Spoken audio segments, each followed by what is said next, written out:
Pokémon. We all know what it is. You throw balls at animals and claim them as your own. Pretty simple, right? Well, what about a Nuzlocke? It's a way of making these easy baby games harder for us true gamers. Now this is my first Nuzlocke, so I'm not going to use all the extra rules, just these simple ones. Any Pokemon that faints is considered dead and must be released. We can only catch the first wild Pokemon encountered in each area. If the first wild Pokemon encountered faints or flees, we don't get a second chance. We got to nickname all caught Pokemon for the sake of forming a stronger emotional bond. And finally, you can put your dead friends in the box as a reminder that you failed rather than releasing them, because we gamers are nothing if not failures. Simple enough, right? But there's one more thing. This playthrough is going to be randomized. That's right, you think you know what Pokemon you're going to see, and then blammo, it's something else. So now that's all out the way, let's get started. So, here we are, a little girl called Flaps out on our first adventure. And this is our neighbour, the walking joke Boingus. Boingus decides it's time to run into some grass, until some old bastard decides to ask us what we think of Pokemon. We say they're pretty epic, and in return he lets us choose one from his collection. We get to choose from Badoo, Gliscor or Lapras. We go with Gliscor and decide to prove that we're the alpha by killing Boingus's Pokemon. He somehow picked Mothin from that group. It's a pretty easy fight, and after a couple of turns we poison him to death. A true embarrassment. Loser! You're a loser! We name our Gliscor Smilt and head out into the world. We get some balls from the old man's twink companion and go looking for some Pokemon to capture. We capture a Blissey named Blammo and a Jumpluff named Dead Meat. Heading to the next route, we counter a Zapdos we can't catch because no, we had to find a goddamn Jumpluff. Thanks. But hey, we can't dwell on the past and we have to catch a Hippopotas and remark on how much of a good boy he is. After reaching the city and encountering a man having a stroke, we head to the next route and catch old Kisser the Squirtle. Then we find Boingus again, but it's such a boring fight I skid past it. It's not worth it. Boingus is proving himself to be a real tragic rival. Right, kinda cringe. On the way to the first gym we grab some more friends, and after a bit of training we take on the gym itself. It starts off well. Some kid in the gym sends out the god of time. You gotta be kidding me. But newcomer Colin and Blammo manage to finish him off. Then we make our way to the gym leader Rorik. He sends out Teddiursa, nothing Smilt can't handle. Then he sends out... oh god. So you're telling me this gym just happens to have 2 legendary Pokemon in it? Nice. It's a hard fight, but we get through it. And then he sends out the big leagues. Metapod. So anyway, we squash that bitch and get our first gym badge. We add Maloo and GameCube to the team. This is something else. And Colin evolves. The next leg of the journey is pretty dull until we reach the second gym. At this point I'd become a bit overconfident and didn't think anything bad would happen. But it did.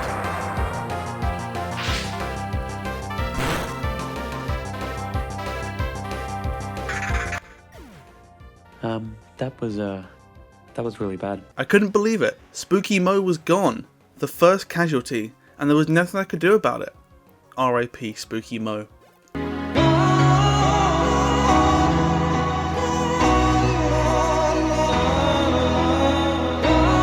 Colin helps us take revenge and beat the gym.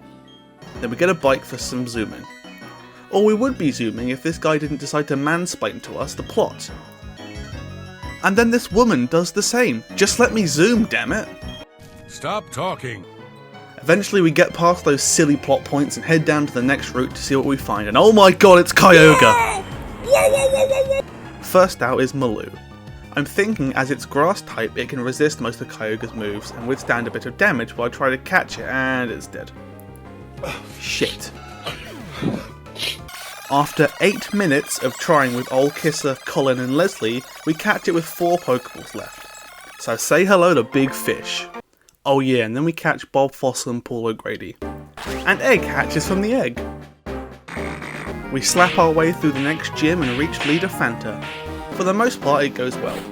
I assumed Bob Fossil could handle Ludicolo, but that bastard Tri-Attack fucks me in the next week. I don't think we're going to make it out of here alive. But we come out victorious and head on to catch a Charmander. And name him after the best internet personality of our time, Doug Walker. Doug evolves almost immediately, and then we nab ourselves Uncle Rick the Gallade. The next gym is piss easy, and down by the lakefront we find a brand new friend. If we catch this Dragonite, we'll be in great position for the rest of the run. As I get it down to low health, my heart sinks as I realise I only have 2 Ultra Balls left. I just know I won't be able to catch it, and I'll never mind I caught it first try. I named him Jonesy after Mac's nickname for Indiana Jones in the best film ever. Well, what can I say, Jonesy? But this does mean that Doug gets shelved for the time being.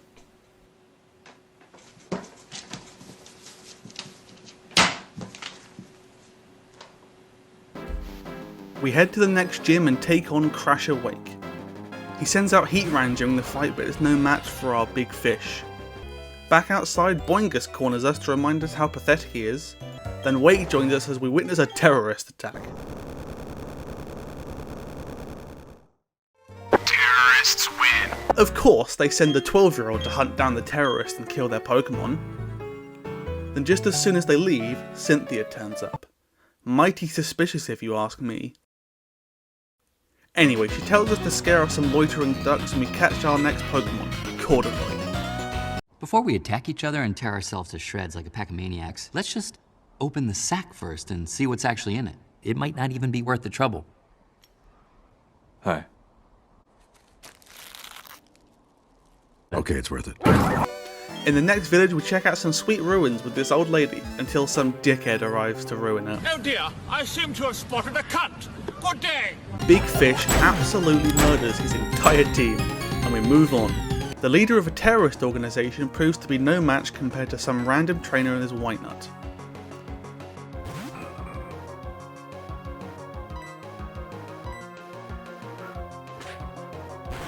It uses Destiny Bond on Leslie. However it dies, so does Leslie.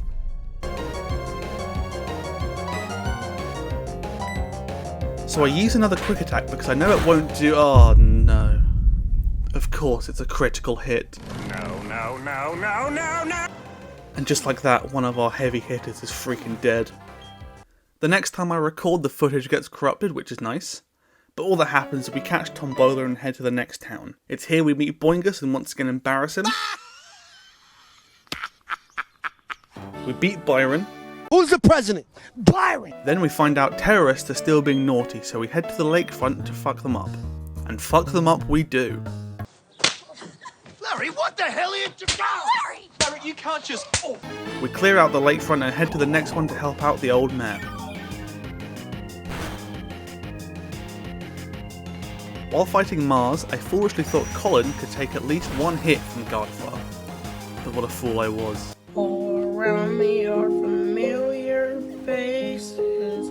It's a hollow victory, but we must move on. Much to Doug Walker's dismay, Corduroy joins the team as the fire type, and we level them up and eventually evolve them. We head to the next gym and slap them around a bit before heading to the final lakefront to see how Boingus is handling the terrorists. Surprisingly, he gets his ass kicked.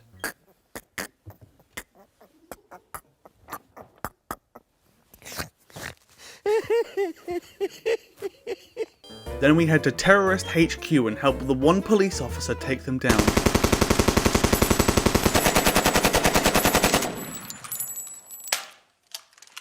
Once again, it's not much of a challenge. Then we face Cyrus again and beat the fuck out of him. Then he goes on about some other dimensions and blah blah whatever, shut up. The point is he gives us the Master Ball for some reason. Maybe he's trying to bribe us. He heads to the mountain to summon some gods or whatever, and we chase after him. Because apparently the best person to take down a terrorist organisation is a 12-year-old girl. On the way we face a goon who sends out God to fight us.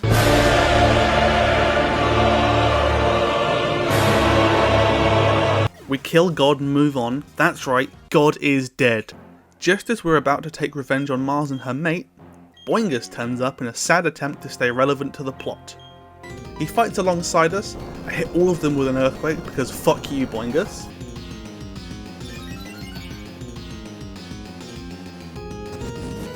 For the most part, the fight goes pretty well. We get them down to their last Pokemon before tragedy strikes and Corduroy falls.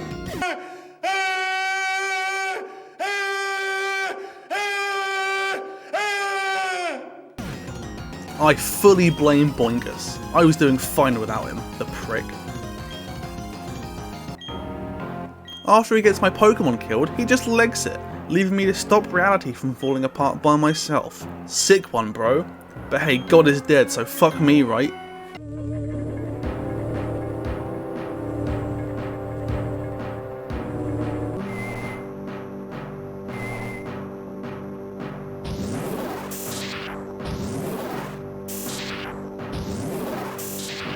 We're a bit too slow and Cyrus manages to summon Dialga and Palkia and tear open reality. Why am I the only one trying to stop this? I'm 12! So anyway, Giratina turns up and takes Cyrus to the Shadow Realm.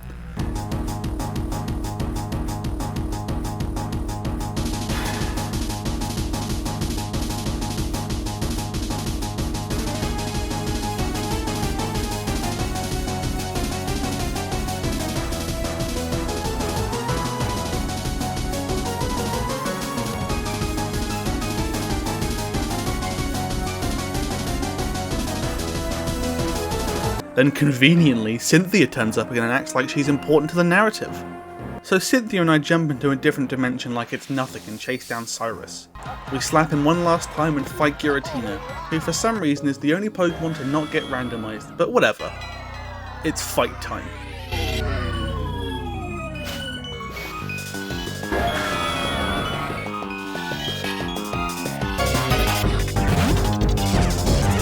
Just kidding, we used the Master Ball on that slut.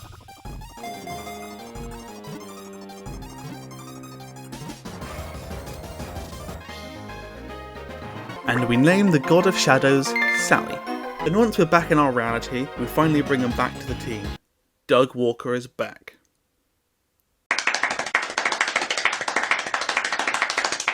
Now it's time to get back to beating these gyms. We evolve Doug and take on the last gym leader, Mr. Depresso. The fight is alright until he sends out Cresselia.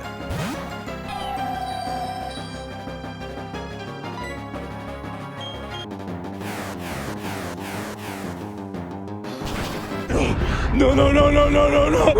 Wait. After a very near miss for Smilt, we send out Tombola to beat them, but even that ends in a near miss.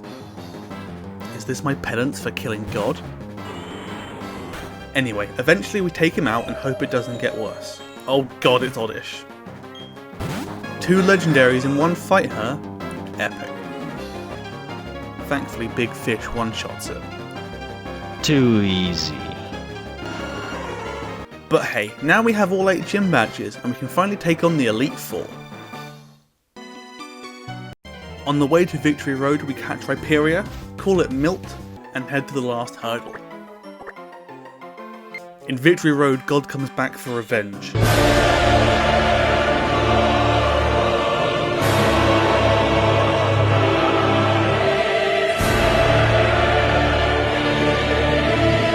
But once again we kill them. Fuck you, God, I'll kill you as much as I can. We battle through the rest of Victory Road, leveling up the team to around level 60 or so we can be prepared for whatever Cynthia might throw at us. Finally, we reach the Pokemon League. Boingus turns up looking to get his ass kicked again. Must be a glutton for punishment. Ow! What the hell is wrong with you? Geez, sorry. It's a pretty standard stun, Homer. With the power to slaughter God twice, we face off against the Pokemon League. First off is Aaron. An easy enough fight, most of the battles are one-shots. Same goes for Bertha. The first actual challenge is Flint, when he sends out our old foe, Ho-Ho. The only reason it's a challenge because of a mix of Sunny Day and some full restores. Lucian is another walk in the park, but regardless of how easy it's all been, I'm still hesitant about Cynthia. Cynthia starts by sending out Munchlax. An easy enough start, but what's next? Ekans? Charizard next? Easy enough for Big Fish. And Doug takes down Chikorita, and then her terrifying level 60 Bellsprout. Growlithe, Chikorita, and Charizard? You're just copying my team, Cynthia. But we've done it. We've won. Flaps is finally the champion. And there we have it, my first ever Nuzlocke. What a team we made. I dedicate this victory to all the friends we lost along the way. You shan't be forgotten, mine comrades. I've got to say, it went far better than I expected it to. I always assumed it would be a crushing defeat. But who knows, maybe if I do another one that'll be worse. I know this Nuzlocke video was very abridged, but if this one does well, I'll definitely consider doing another one where I keep in more content. I just want to keep this one a bit concise as I'm quite a small channel at the moment. Anyway, thanks, bye!